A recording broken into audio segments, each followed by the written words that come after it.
단점은 하나도 없고 연봉만 쭉 올라가는, 이직을 하면 잃게 되는 5가지. 안녕하세요. 커넥팅닷TV의 장프로입니다. 회사를 옮길 땐 그전 직장의 장점은 그대로 유지된 채 더 좋은 조건들로만 가득 찬 새로운 직장을 꿈꾸게 됩니다. 특히나 문제가 있어 이직을 결심한 사람들은 단점들이 말끔히 사라진 아주 이상적인 직장을 기대하곤 하죠. 그런데 단점은 하나도 없고 연봉만 쭉 올라가는 그런 이상적인 직장이 있을까요?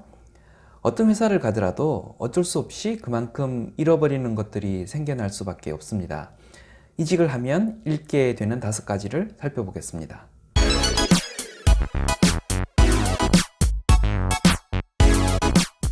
첫 번째, 조직 내 네트워크라는 무형 자산이 사라집니다. 정도 차이는 있겠지만 내 역량의 20% 정도는 회사 내 인적 네트워크에서 발생합니다. 논리적 타당성이 다른 이들을 움직이게 하고 협력을 이끌어내는 것처럼 보이지만 실상 사람과 사람 사이를 움직이는 힘은 정입니다. 오리온 초코파이가 선전하는 바로 그 정에 의해 사람이 움직입니다. 유능한 외부 핵심 인력 김 차장이 일주일째 못한 일을 10년째 말뚝 과장인 김 과장이 간단하게 해결하곤 합니다.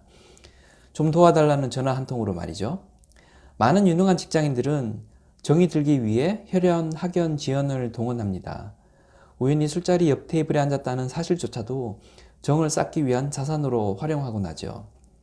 나가면서 다른 테이블에 앉았던 동료들의 술값을 대신 계산해주고 윙크를 한번 살짝 날려주는 센스를 발휘하는 것도 다 이런 맥락입니다. 물론 법인카드로 계산했겠죠. 회사를 옮기면 이렇게 쌓아두었던 자산이 다 사라집니다. 특히 대기업 공채 출신 7년 이상 근무하다 옮기는 사람들은 인적 네트워크라는 무형 자산의 손실이 생각보다 클 수 있습니다.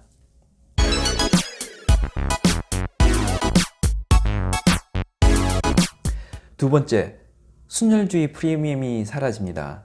대학 2년 후배가 나보다 한 직급 높은 차장을 달고 들어옵니다. 게다가 연봉도 나보다 2천이 높아요.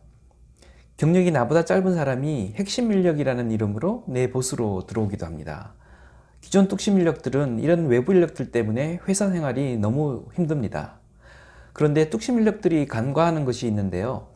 외부에서 온 인재들은 재무나 감사나 인사 등의 요직에 앉기 힘들죠. 그런 자리는 로열티가 높은 뚝심 인력들에게 돌아갑니다. 공채 기업들의 순혈주의가 많이 사라진 것은 사실인데요.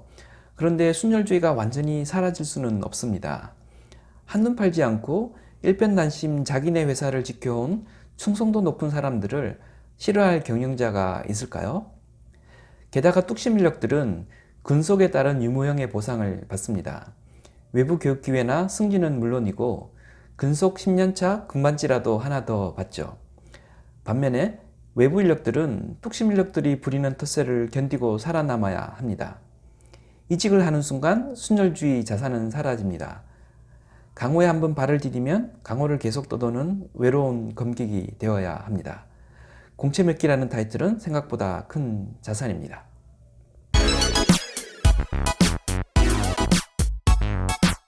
세 번째, 회사 네임밸류라는 무형자산이 사라지는 경우도 있습니다. 직장인들에게 소속 회사의 타이틀은 그 자체로 크다란 자산입니다. 주민등록번호보다 더 많은 정보를 함축하고 있죠.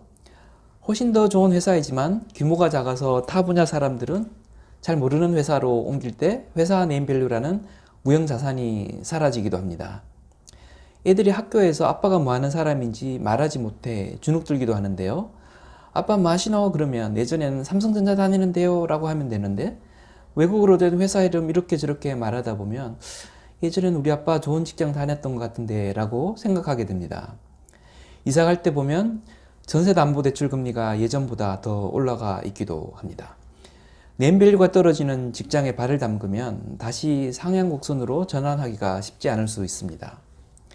이런 형태의 이직을 고민하시려면 반드시 전략적이어야 합니다.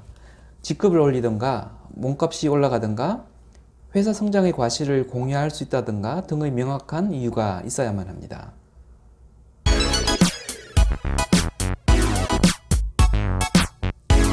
네 번째, 이직카드라는 쪼꼬패를 잃어버립니다. 이직 주기가 짧은 사람은 아예 처음부터 리크루팅 대상에서 제외하는 룰을 가진 기업들이 많습니다. 성문화된 요건이 있지 않더라도 대부분의 회사들은 빈번한 이직의 소유자를 싫어합니다. 이직 주기가 3년 이상이면 큰 문제가 되진 않는데 1, 2년 내외의 이직이 빈번할 경우 이력서상에서 아예 언급하지 않는 것이 유리할 수도 있습니다. 그런 관점에서 이직은 보이지 않는 사용 횟수가 제한된 한정된 자원으로 인식될 필요가 있습니다. 아무리 급해도 3년에 한 번밖에 쓸 수 없는 제한된 리소스라는 거죠. 그래서 이직 사유가 오로지 연봉 이상인 경우 인상률이 20% 미만이라면 옮기지 말 것을 권합니다. 특히 오로지 연봉 인상이 이유인데 15% 미만의 인성률이라면 절대 옮기지 마실 것을 권해드리고 싶습니다. 쪼크카드의 가격도 계산해야 하고 이어서 설명드릴 다섯 번째, 조직 리스크에 따른 기회비용 손실도 계산해야 하기 때문입니다.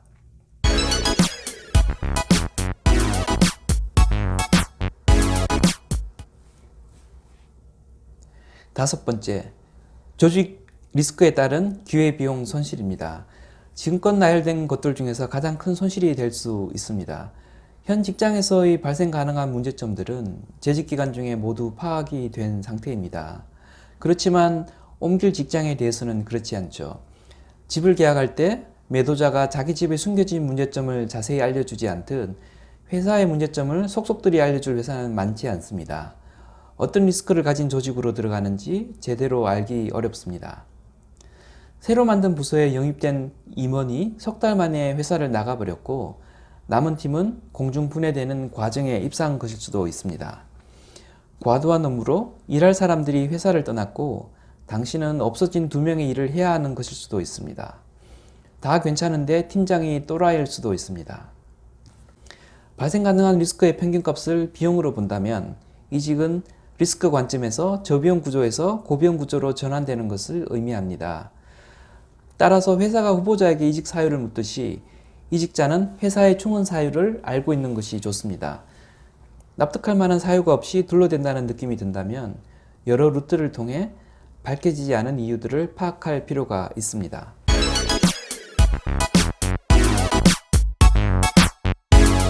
지금까지 커넥팅.tv의 장프로였고요.